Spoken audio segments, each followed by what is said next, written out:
Spiderman की characters Marvel में होते हुए भी सोनी के पास राइट्स कैसे है? कैरेक्टर्स जैसे कि आयरन मैन और कैप्टन अमेरिका ये तो सोनी के यूनिवर्स में नहीं है। इस सवाल का जवाब जानने के लिए हमें इन तीनों पॉइंट्स को समझना होगा। पहले ये क्लियर करते हैं कि स्पाइडरमैन की राइट्स सोनी के पास कैसे चला गया। अबे जल्दी बोल, कल सुबह पनवेल निकल। 1990 ये साल मार्वल के लिए एक ट्रॉमा से कम नहीं था। कंपनी $700 मिलियन का कर्ज में था। मार्वल की वैल्यू 93% तक ड्रॉप हो गया। उन लोगों के पास इस सुनामी से बचने का सिर्फ एक ही रास्ता था, कैरेक्टर्स की राइट्स को बेच देना। तो मार्वल वाले सोनी के पास चला गया एक डील लेके। मेजर मार्वल कैरेक्टर्स जैसे कि Iron Man, Thor, Black Panther and Captain America, इन सब की फिल्म राइट्स को बेचने का डिसीजन लेता है सिर्फ $25 मिलियन में। लेकिन सोनी ने क्या किया, इस डील को ही रिजेक्ट कर दिया। सोनी का ये मानना था कि स्पाइडरमैन और एक्समैन को छोड़कर लोग मार्वल के बाकी कैरेक्टर्स की मूवीज देखना ही नहीं चाहते। एट दी एंड सोनी के साथ एक डील फाइनल हुई जिसमें सोनी ने सिर्फ स्पाइडरमैन और उसके इमीडिएट सपोर्टिंग कैरेक्टर्स के फिल्म राइट्स सिर्फ $7 मिलियन में खरीद लिए। क्यों हिला डाला ना।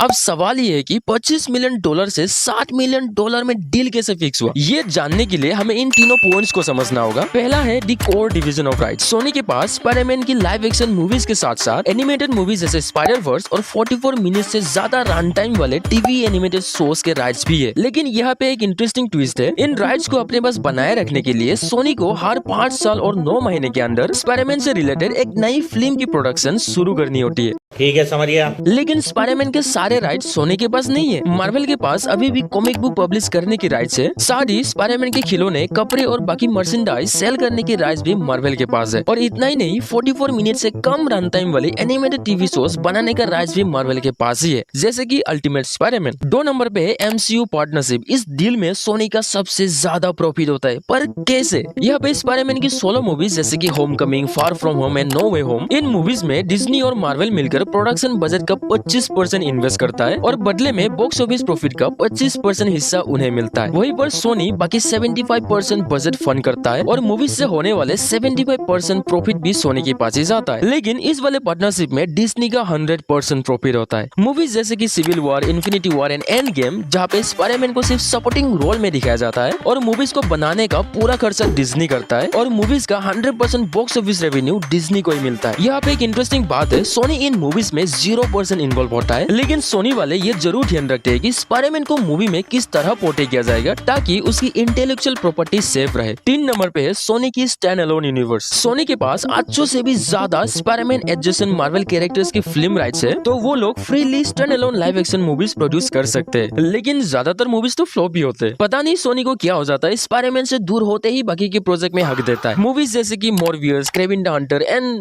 महिला मंडल की मैडम।